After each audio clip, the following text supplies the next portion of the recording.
किया था। उनकी मॉस्को यात्रा के एक हफ्ते से भी कम समय में रूसी नौसेना के युद्धपोत चटगांव पहुंच गए हैं। ये इसलिए खास है क्योंकि अभी तक बांग्लादेश की अंतरिम सरकार सेना का झुकाव पूरी तरह से चीन की तरफ दिखाई दे रहा था। रूसी नेवी के जहाजों के चटगांव आने से पता चलता है कि बांग्लादेशी सेना चीन के आगे बढ़ते हुए बढ़ती ताकतों के साथ संतुलन बनाने की कोशिश में भी है।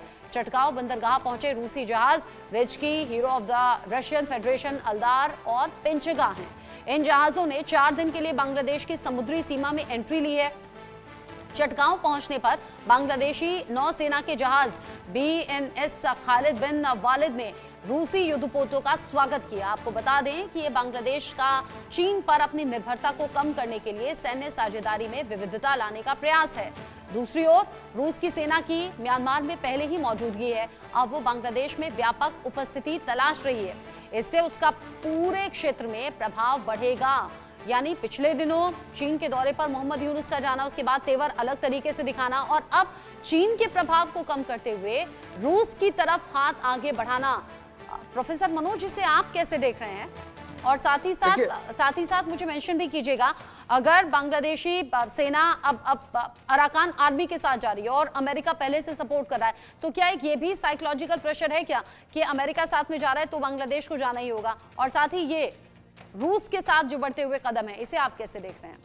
देखिए रचना जी, बांग्लादेश का जो क्राइसिस है वो आज के डेट में बहुत बुरी तरीके से फंस चुका है, घिर चुका है। क्योंकि देखिए वहां पे जिस प्रकार से शुरू में जमात ने जिस प्रकार से पाकिस्तान के फंडामेंटलिस्ट को लेके अप्रोच किया और आज यूनिस ने जिस तरीके से इसके पहले की जो बाइडेन सरकार थी बैठाई, वो एजेंडे में सफल नहीं हो पाए क्योंकि ट्रम्प सरकार आ गई। और आज अभी देखिए चाइना में जब वहां गए, उनको वहां से सपोर्ट जो चाहते थे नहीं मिला और चाइना आज बुरी तरीके से वर्ल्ड के खास करके जो इकोनॉमिक जो उसका एक्सपेंशन है वो कहीं ना कहीं जिस तरीके से डे बाई डे वीक होते जा रहा है, तो चाइना आने वाले समय में और उसकी स्थिति खराब होगी। जिसमें ट्रंप ने जिस प्रकार से टैरिफ नीति लेके आ रहे हैं और जिस प्रकार से चारों तरफ से घेर रहे हैं। अब रही बात कि उसके बाद से जो बांग्लादेश की जो आर्मी, जो सेना प्रमुख थे, वो रसिया गए हुए थे और नो डाउट देखिए रसिया भारत का एक नेचुरल एलाई है।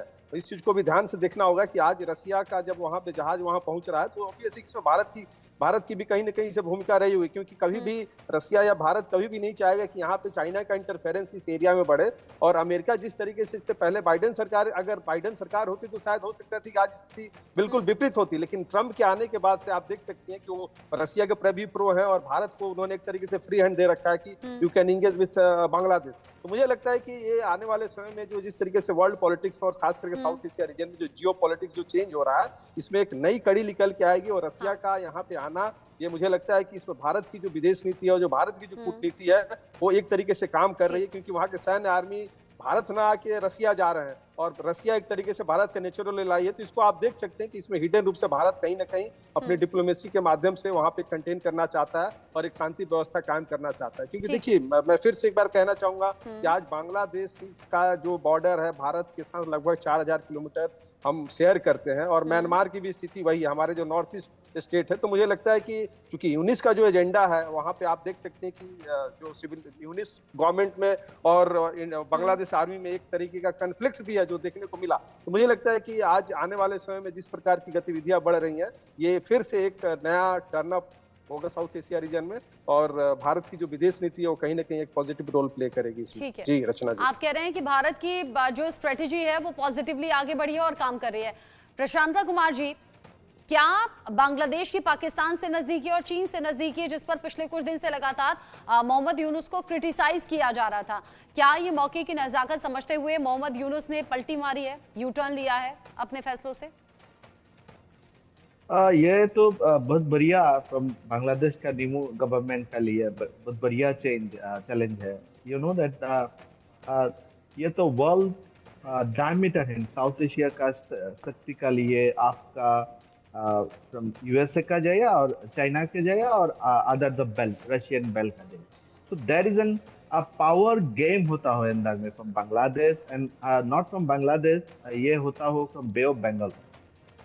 ये आप जानता है फ्रॉम म्यांमार का क्या खतरनाक अवस्था है।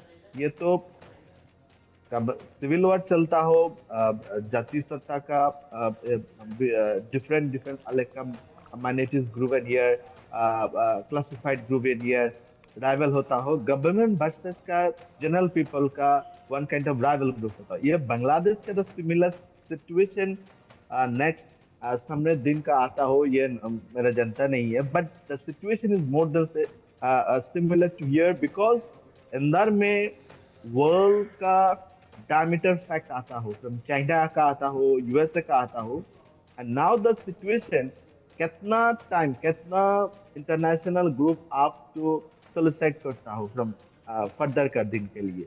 So that is a very big challenge from Bangladesh, the present time. What is your strategic rules?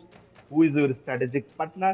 And how you can mobilize the next decade? Because ये तो पोजीशन है, टर्नओवर द पोजीशन, ये तो बे ऑफ बंगाल होता है mother.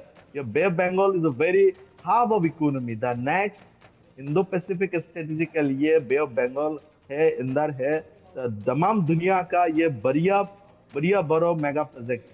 So this is a where what Bangladesh can do the next time. So this is the question for everyone. Bangladesh में जो हालात बिगड़ रहे हैं प्रोफेसर मनोज, अब मोहम्मद यूनुस के ये जो बदले हुए तेवर हैं, बदले हुए फैसले हैं, बदली हुई दिशाएं हैं, क्या बांग्लादेश के लिहाज से इसे पॉजिटिव समझें? देखिए रचना जी, एक चीज समझना होगा कि आज भी अमेरिका पूरे वर्ल्ड को कंट्रोल करता है, इससे कोई इग्नोर नहीं कर सकता है. और जिस प्रकार से अभी आप आज मुझे लगता है कि जो अभी अमेरिका का जो इंटरफेरेंस है म्यांमार को लेकर और बांग्लादेश को जिस तरीके से मदद करने की बात कर रहा है, क्योंकि देखिए चाइना का बहुत ही ज़्यादा इन्वॉल्वमेंट म्यांमार में हो गया था, और अमेरिका आज उस खोई हुई लीगेसी को फिर से वापस करना चाहता है इसके माध्यम से, बांग्लादेश के माध्यम से. क्योंकि अभी हो सकता है कि जो अमेरिकन डिप्लोमेट्स हैं, जो कुछ फॉरेन जो उनके अधिकारी हैं, वो बांग्लादेश पहुंचने वाले हैं, 1-2 दिन में शायद पहुंचेंगे, क्योंकि इसके पहले कुछ न्यूज़ आए थे इससे रिलेटेड.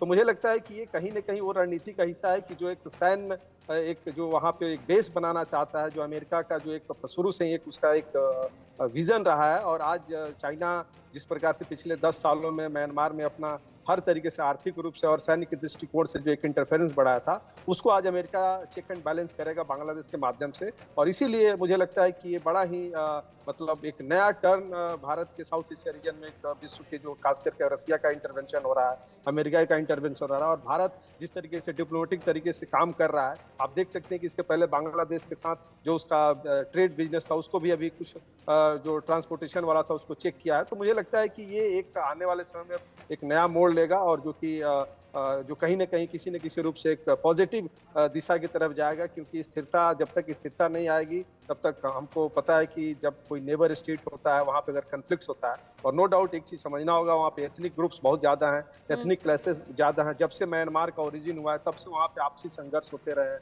गृह युद्ध का हमेशा स्थिति बना रहता है. अगर इलेक्टेड गवर्नमेंट चुन के आती है, उसको भी फिर सेना वहाँ से हटाती है. तो इन सब चीज़ों को अगर हम देखा जाए तो अमेरिका का एक शुरू से रहा है कि डेमोक्रेसी के नाम पे, लोकतंत्र स्थापित करने के नाम पे वो इंटरवेन करता है. और ऑब्वियस उसके पीछे का जो हिडन एजेंडा हम सब जानते हैं, जो एक तरीके से अपना हेजेमनी को मेंटेन रखना चाहता है इस एरिया में. जी रचना जी. अच्छा, एक बात और है प्रशांता कुमार जी, अगर चीन के साथ में नजदीकियां बढ़ रही थी और पिछले दिनों तो लगातार सीधा ये कहा जा रहा था कि भाई बांग्लादेश पाकिस्तान के नजदीक आ रहा है और पाकिस्तान और बांग्लादेश मिलकर चीन की गोद में बैठ गए हैं, या ये कहिए कठपुतली बन गए हैं. अब जिस तरीके से बांग्लादेश में चीजें बदल रही हैं, क्या ये चीन को नाराज कर देने वाला नहीं होगा? और बांग्लादेश के लिहाज से ये मोहम्मद यूनुस क्या सोच कर ये कदम उठा रहे होंगे?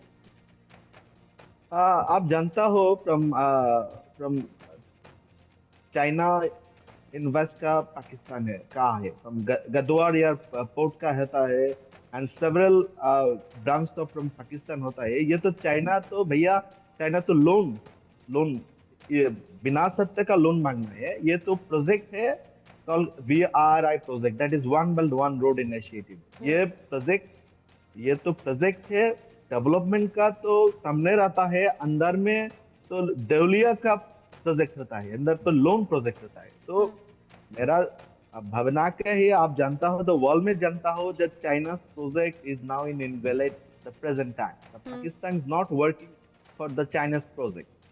नाउ ये तो कंफ्लिक्ट होता हो, चाइना प्रोजेक्ट में totally corrupt here from in China. ये तो जातिगत का क्लास है. ये तो अंदर तो आता है बेलूच का BL का पार्टी आता हो, प्लस पाकिस्तान को जनरल मेंबर साधारण पीपल का आता हो, गवर्नमेंट आता हो. ये तो क्लास होता हो only for the China project के अंदर. तो ये बांग्लादेश का चाइना उन्होंने के इम्पोज करता हो, चाइना के डिफरेंट सेगमेंट. अंदर होता हो, I think it's a very if ये प्रोजेक्ट तो जनगण का लिए प्रोजेक्ट नहीं है, ये तो डेफिनेटली ये have bounce back to from that project. And ये वेरी इंटरेस्टिंग होता हो, ये तो जनता हो तो बांग्लादेश का इंडिया का लिए बहुत बढ़िया फ्रेंडशिप होता है फ्रॉम